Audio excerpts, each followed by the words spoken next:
नमस्कार, मैं हूं लीला। स्वागत है आपका हमारे चैनल में। आज मैं बात करूंगी हरतालिका तीज व्रत में मासिक धर्म में महिलाएं पूजा कैसे करें। व्रत के दिन ही पीरियड आ जाए तो पूजा कैसे करें। आज मैं बात करूंगी हरतालिका तीज के बारे में। इस बार हरतालिका तीज व्रत 6 सितंबर दिन शुक्रवार को रखा जाएगा। 5 सितंबर को नहाए खाए और 7 सितंबर को पारण किया जाएगा। ऐसे में कुछ महिलाओं के मन में सवाल उठ रहे हैं कि तीज व्रत के 2 दिन पहले या 1 दिन पहले यानी कि हरतालिका तीज व्रत के दिन ही पीरियड आ जाए तो वह पूजा कैसे करें तो पूजा कैसे करें, व्रत कैसे करें, कितने दिन बाद वह पूजा कर सकती हैं। हर महिला की इच्छा होती है कि वो खुद अपने हाथों से ही पूजा करें। इस व्रत में महादेव का पूजन किया जाता है, यानी कि पूरे शिव परिवार का पूजन किया जाता है। ये तो आप सभी जानते ही हैं। जब हम किसी देव की पूजा करते हैं तो 7वें दिन से करते हैं और देवी पूजन 5वें दिन से करते हैं।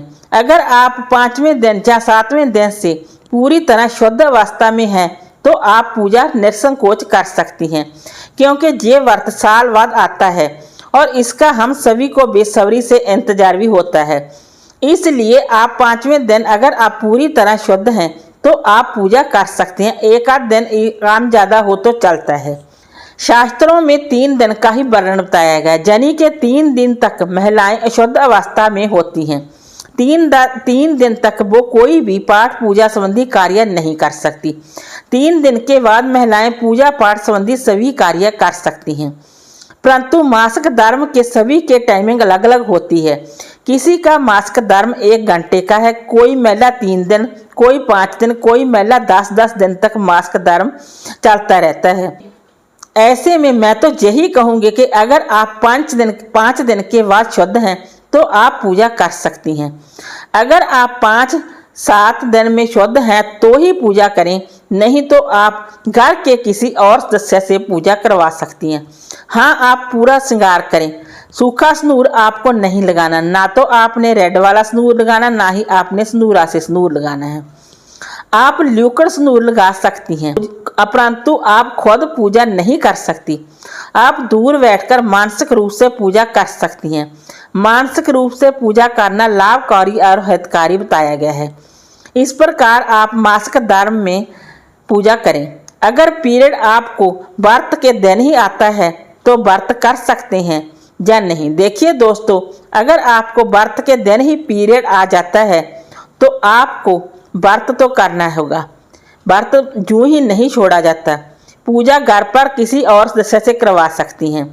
जिस हाथ का व्रत है इसे बहुत ही रीति रिवाजों से शुरू किया जाता है।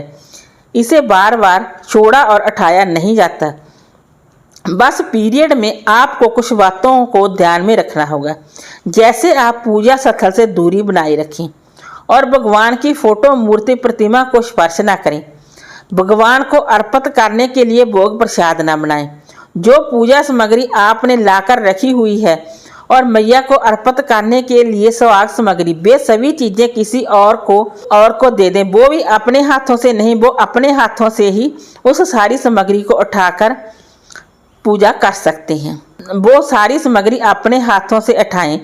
ऐसे आप अपने नाम से पूजा करवा सकती हैं। जो माँ मंगला गौरी को सिंदूर अर्पित करते हैं और अगले दिन हम मैया से सिंदूर लेते हैं, वो सिंदूर भी मैया से आपके लिए पूजा करने वाला ही लेकर रख सकते हैं। जब आप शुद्ध हो जाएं तो प्रसाद स्वरूप आप अपनी मांग में जरूर लगाएं। इस प्रकार आप मासिक धर्म में भी पूजा सभी कार्य कर सकती हैं। आप व्रत वाले दिन पीरियड आए, मासिक धर्म आया हुआ है, या फिर 3 दिन हो गए हैं मासिक धर्म आए हुए नु, तो आप पूजा नहीं कर सकती।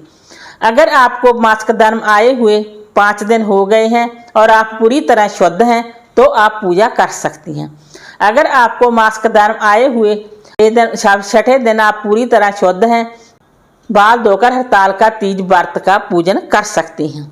आप श्रृंगार भी कर सकती हैं। आप नया सूट साड़ी पहन सकती हैं और आपके घर में मासिक धर्म में भी नया सूट साड़ी पहनकर व्रत करने का विधान है तो आप जरूर पहने।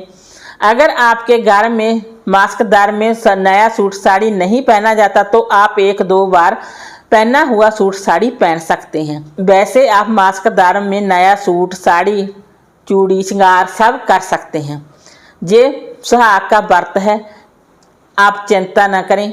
एक ये कुदरती प्रक्रिया होती है, ये हर महिला को आना ही होता है, हम इसे रोक नहीं सकते। अगर आपको तीसरा चौथा दिन पांचवा दिन है तो आप मासिक धर्म में भी श्रृंगार करें, नया सूट साड़ी पहने और पूजा किसी और से करवा सकते हैं और अपने आप तो आपको आपके व्रत का पूरा फल मिलेगा। बाकी आप अपने घर परिवार में पूछ लीजिए, अपने बड़े बुजुर्गों से पूछ लीजिए कि मासिक धर्म में उन्होंने श्रृंगार करना है, नया सूट साड़ी पहनना है। इस बारे आप अपने घर परिवार में भी बड़े बुजुर्गों से भी पूछ लें। वैसे आप नया सूट साड़ी पहन सकते हैं, श्रृंगार कर सकते हैं, चूड़ी पहन सकते हैं, सभी श्रृंगार आप आलता मेहंदी लगा सकते हैं। वीडियो अच्छा लगा हो तो लाइक कीजिए, शेयर कीजिए, सब्सक्राइब कीजिए। Thanks for watching this video.